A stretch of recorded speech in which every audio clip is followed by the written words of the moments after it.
Olá, boa noite, graça, paz, saúde, alegria e prosperidade a cada um de nós da parte do Pai, do Filho e do Espírito Santo. Amém? Eu quero junto com você retomar a leitura da carta de Paulo aos Tessalonicenses, a segunda, tentar encerrar hoje, graças a Deus, mais uma cartinha e vamos crescer juntos. E hoje nós temos os últimos versículos aqui, mais algumas exortações de Paulo àqueles irmãos em Tessalônica. E aquiete o teu coração, renda-se nesse instante em gratidão a Deus por mais um dia. Mais uma vez o Senhor nos deu vida, o milagre aconteceu. Reúna sua família aí, aquiete o seu coração. E vamos fazer essa leitura. Depois, no final, nós estaremos orando, colocando nossas vidas diante de Deus. E diz assim, segunda carta, capítulo 3, ontem nós fomos até o verso 5. Hoje diz assim, a partir do verso 6. Nós vos ordenamos, irmãos. É uma ordem de Paulo. Grava isso. Em nome do Senhor Jesus Cristo. Ou seja, ele está colocando em nome de Jesus, porque cada um de nós, deles e nós, temos como Senhor Jesus. Então, se eu tenho como Senhor a Jesus, ao Cristo eterno, então eu tenho que dar ouvidos, prestar atenção àquilo que Jesus pede de mim e pede de você. Que vos aparteis de todo irmão que ande desordenadamente e não segundo a tradição que de nós recebestes. Ou seja, aqui Paulo tem a informação vinda de lá de Tessalônica de que alguns irmãos não entenderam bem o processo. Muitos vinham de lutas familiares, quantos judeus eram deserdados porque criam em Jesus, outros eram escravos, a maioria pobres, vinham para uma comunidade, né? Aqui é o momento em que o evangelho começa a atingir algumas camadas mais altas da sociedade, esposas de generais, da classe militar e política dessa época, mas era um tempo de dificuldade para eles.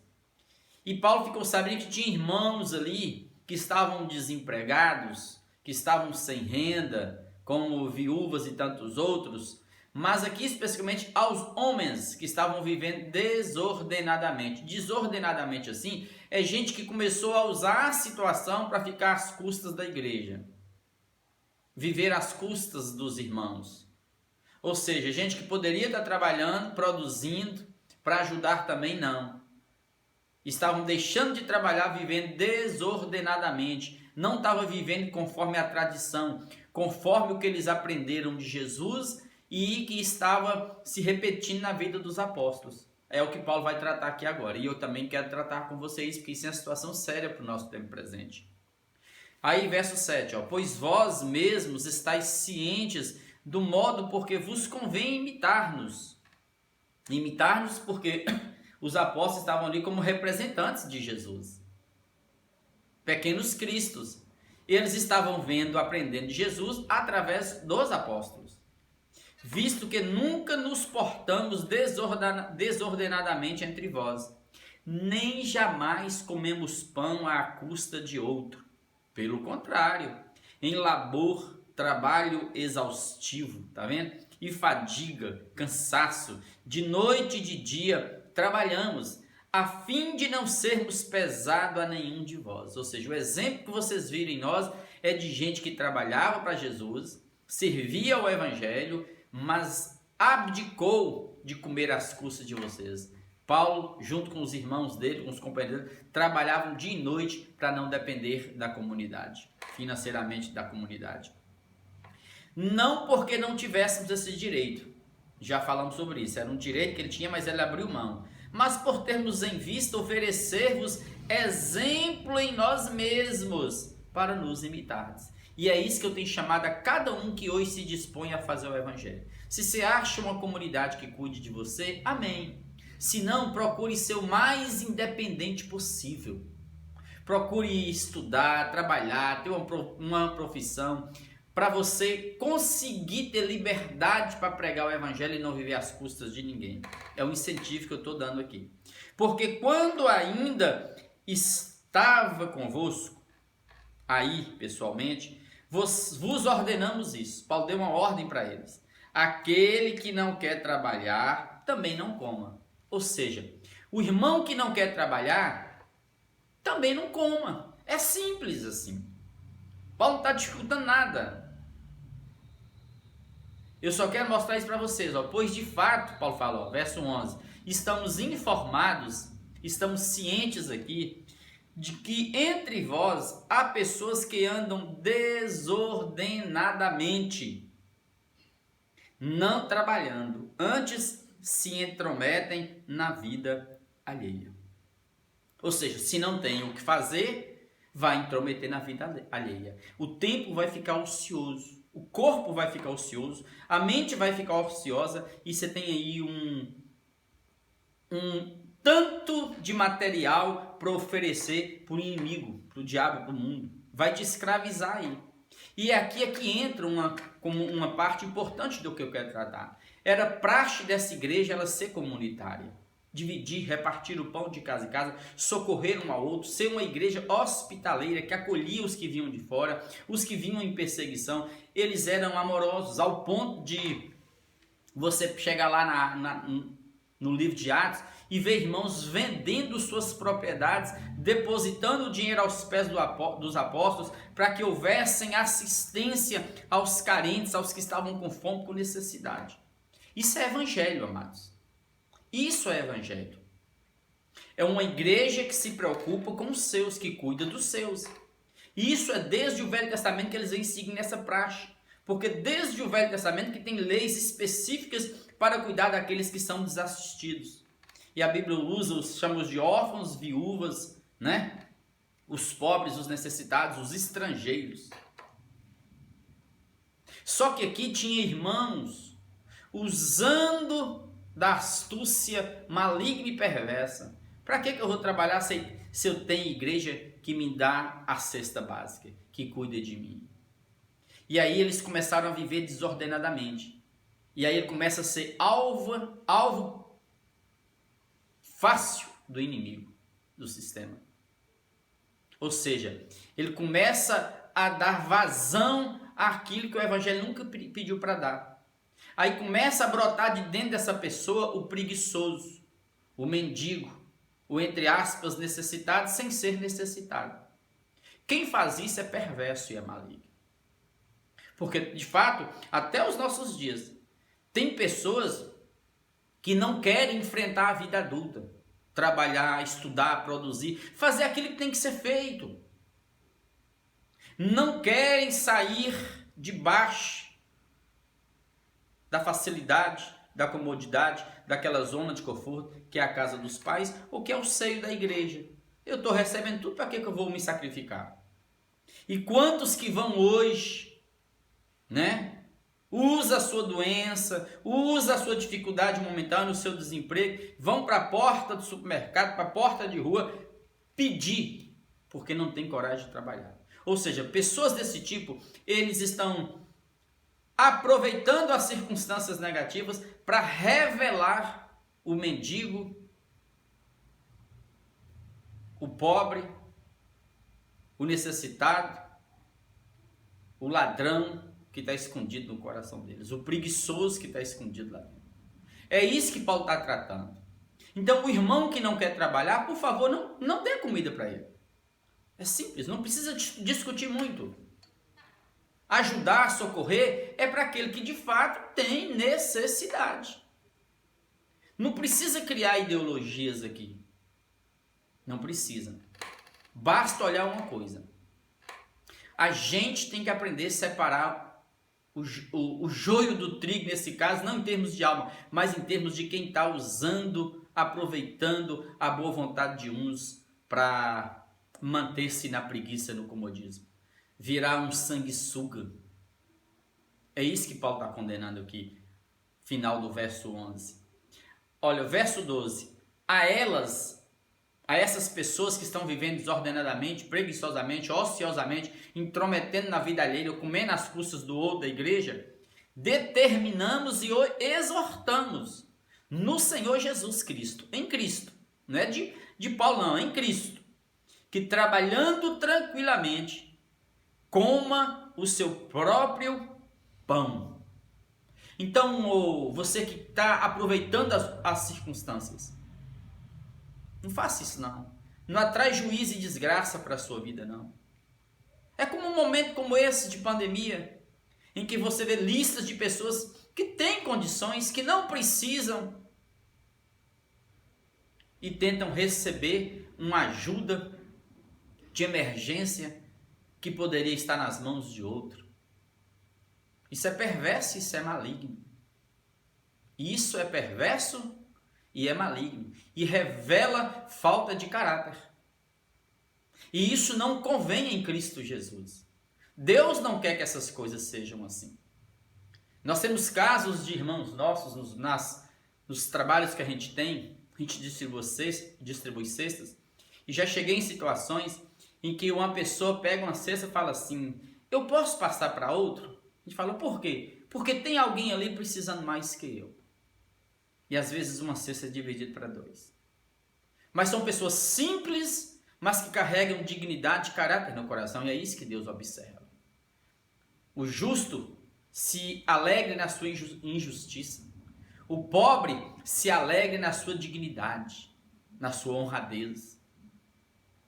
O que nós não podemos, amados, é permitir que pessoas assim, que pegam uma enfermidade que ele tem, aproveitam a situação para ir mendigar, sendo que ele tem recursos e tem outros meios. E quantas pessoas recusaram ajuda para manter-se doentes, para através da doença viver a vida toda sem fazer nada. Exemplos os mais notáveis. O que Paulo quer aqui é que nós, eu e você, que já estamos assim, às vezes muitos já estão machucados de tanto ajudar, é que a gente não use isso como meio de não ajudar o pobre, o necessitado. Aí nós vamos cair no outro extremo.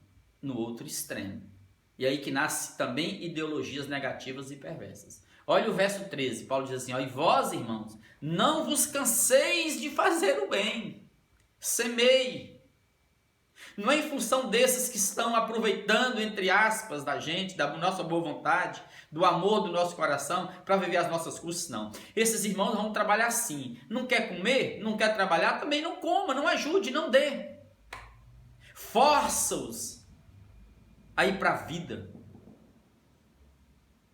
Se você tem um filho e o mantém a vida toda dando tudo para ele, para que ele vai sair de casa? Para que ele vai produzir? Ele já descobriu que ele pode sequestrar o pai e a mãe financeiramente.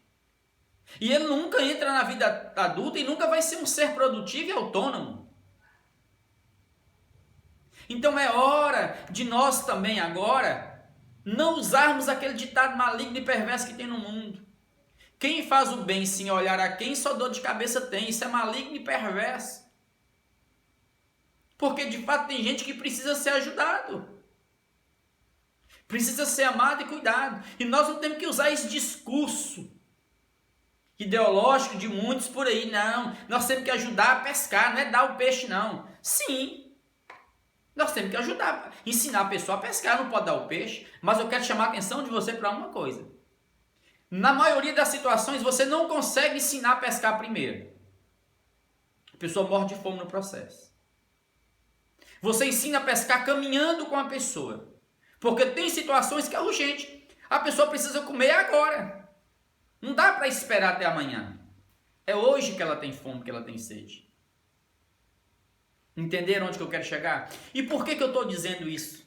É para que as pessoas que estão lendo Jesus não criem ideologias em cima de Jesus. Existem situações perversas na nossa nação. Hoje aqui no Brasil, estamos herdando isso da América, Estados Unidos, e chega até o Brasil. E eu quero chamar a atenção de vocês para uma coisa importante. Os cristãos aqui no Brasil, nós usamos a Europa como um povo que perdeu a fé. Ficaram ateus no processo. Países como Holanda, Inglaterra, que eram berço do evangelho, hoje igrejas viraram boates, templos viraram qualquer coisa.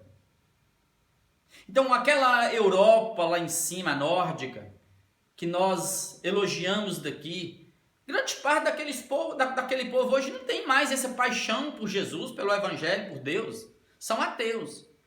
Mas por que eles prosperam mais do que nós, sendo que eles têm menos terra que nós e assim são, geograficamente falando, menores do que nós?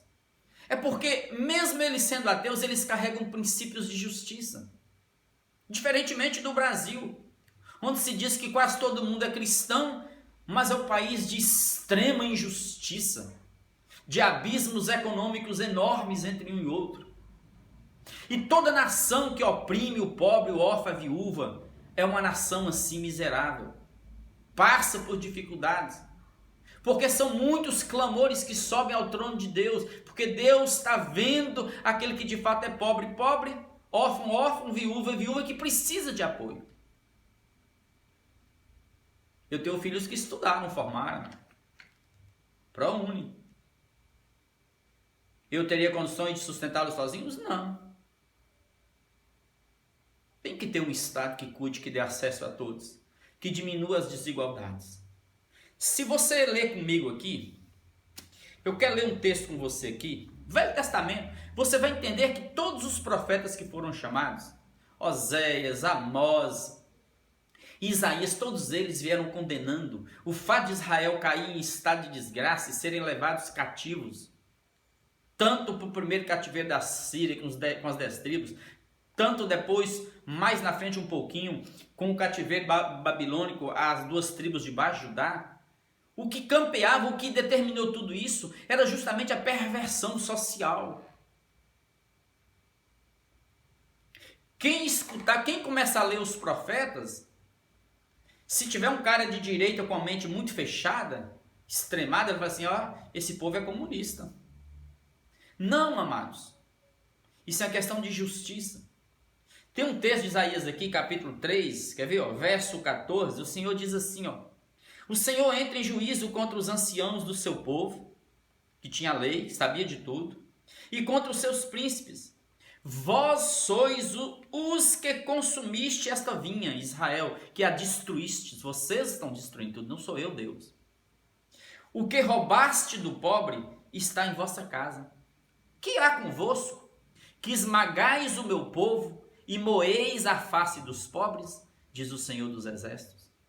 Capítulo 5, verso 8. Ai dos que ajuntam casa a casa, reúnem campo a campo, até que não haja mais lugar, e ficam como únicos moradores no meio da terra. Então, todas as vezes que uma nação começa a oprimir o povo, o clamor vai subir a Deus. O juiz vai vir sobre a terra, sobre aquela nação. Então, o que Paulo está pedindo aqui, amado, é que aí não haja extremo, que ninguém use a sua situação momentânea de pobreza, de dor, para fazer daquilo um amuleto e adoecer no processo e se tornar um mendigo eterno. Não faça isso não. Se for preciso trabalhar, trabalhe de graça, mas mantenha seu corpo em movimento, sua mente aquecida, produzindo. Não se entregue à preguiça, não se entregue à corrupção, por favor, trabalhe, irmãos. Trabalhe, levante, vai produzir. Não deixe seu corpo parado, sua mente parada. E você que ama, que tem condições, não feche a sua mão, não. Não feche o coração, não. Não atrai juízo sobre sua vida, não. Ajude aqueles que Deus colocar no seu caminho, por favor. É isso que Paulo está dizendo aqui. É simples o que Paulo está dizendo. E Paulo diz mais ainda, verso 14, caso alguém não preste obediência à nossa palavra dada por esta carta, epístola, notai-o, observe essa pessoa. Fica observando essa pessoa. Coloque-o de quarentena. Coloque-o de quarentena, observe. Não é oprimir, não, é observar. Não é rejeitar. jogar fora, descartar não. Observe, nem vos associeis com ele, para que fique o quê? Envergonhado. Sim, mostra para ele, exorta. Fecha um pouquinho o relacionamento, fica bajulando não, até ele se enxergar, para que ele se sinta vergonha e fala, não, o que eu estou fazendo é perverso, é maligno, eu vou trabalhar com minhas mãos, para me ter com medo de ajudar o necessitado. Todavia, Paulo fala assim, cuidado amados, aqui tá vendo? Todavia, não o considereis por inimigo, mas advertiu como irmão, porque pode ser que aquilo é temporário e dá tempo ele ser curado dessa preguiça escondida no coração, para que não se manifeste cada vez mais o ladrão e o preguiçoso está escondido ali dentro, que está aproveitando a boa vontade dos irmãos para se tornar um sanguessuga no processo. Então Paulo manda você desviar, jogar fora a pessoa. Não, apenas trate essa pessoa. Coloque-o de molho, de quarentena um pouquinho. Verso 16, ora, o Senhor da paz, Ele mesmo, Deus, nos dê continuamente a paz em todas as circunstâncias. A paz nos relacionamentos uns com os outros, para que ninguém machuque o outro e fira o outro no processo. O Senhor seja com todos vós. A saudação, Paulo fala, a saudação aqui agora, no finalzinho da carta, verso 17, é de próprio punho. Por que Paulo fala assim de próprio punho? É porque a carta que circulava ali, falsa, era em nome de Paulo. E Paulo fala assim, ó, tá vendo? Não tem o meu carimbo aí, ó. Então essa carta que eu estou escrevendo aqui, ó, a assinatura está aqui gravada, Paulo, com letras maiúsculas, ó, Paulo, ele está colocando. A saudação é de próprio punho, 2 pontos, Paulo. Este é o sinal em cada carta, assim é que eu assino. Então não deixe ninguém falsificar. Entenderam agora? Porque algumas cartas de Paulo, de fato, ele não escrevia. Só no final, ele estava em prisão às vezes, ele só assinava no final. Alguém ia escrevendo por ele. A graça de nosso Senhor Jesus Cristo seja com todos vós. A graça do nosso bom Deus seja comigo, seja contigo onde você está. E eu te convido a levantar-se para a vida. Tem condições? Ame e ajude. Não cesse de fazer o bem. Lance seu pão sobre a água, depois de muito tempo você vai colher. Ajude, ajude, ajude, ajude. Deus te deu para isso. Não foi só para você juntar tesouro na terra, não. E você não tem, por favor, seja humilde. E sempre que você tiver oportunidade, trabalhe. Nunca queira usar a sua pobreza, o seu estado precário, momentâneo, para viver às custas da igreja, às custas do outro. É assim que tem que ser em todo o processo. Um homem ou uma mulher de dignidade é assim. Ela recebe do irmão no momento de dificuldade dela. E ela não fica orgulhosa, não fica... Não. Receba com humildade, ore pela pessoa que te ajudou e agradeça a Deus. E assim que Deus te abençoar, por favor, faça igual, faça o mesmo. É assim que um povo de Deus tem que andar, em comunhão, uns ajudando os outros. É assim que uma igreja tem que ser. E eu te convido nesses dias de pandemia a ser solidário. A ficar atento àquilo que Deus está te mostrando. Vamos orar nesse instante. Pai, nós queremos nesse instante colocar diante de Ti aquele que é pobre, Pai. O órfão, necessitado, necessitada, viúva. Oh Deus, não deixe, Pai, que eles fiquem desassistidos, não. Permita que cada irmão, em cada ambiente, oh Deus, seja solícito no tocante a dar e receber. Que haja liberalidade e alegria no coração de cada um ao ajudar. Sim, Pai, e que esse ato de amor que brota daqueles que momentaneamente o Senhor deu condições a eles, ó Deus, que essa bondade deles, essa alegria em ajudar e contribuir voluntariamente entre para os portões da eternidade. E que o Senhor, Pai, coloque paz e graça no meio dos irmãos. De forma, Pai, que o Senhor desperte aquele que está ficando preguiçoso, ocioso e está começando a se tornar, Pai, um dependente, Pai, da situação, se tornando escravo de si mesmo e do mundo e do capeta. Liberta-o nesse instante, liberta os ociosos. Oh Deus, abençoe os que estão de fato necessitados. Cura-nos, fortalece-nos no caminho. Abençoe cada casa que está recebendo essa palavra do Senhor nesse instante. E muito obrigado por mais uma carta que acabamos de ler. Prepara-nos na sequência para lermos toda a Tua palavra. Assim, Pai, sendo curado por ela, lendo versículo por versículo, que o Teu Espírito ilumine o ser de cada um e abra o nosso entendimento. É assim que nós oramos e abençoamos o Teu povo agora, em nome de Jesus. Amém, amém e amém.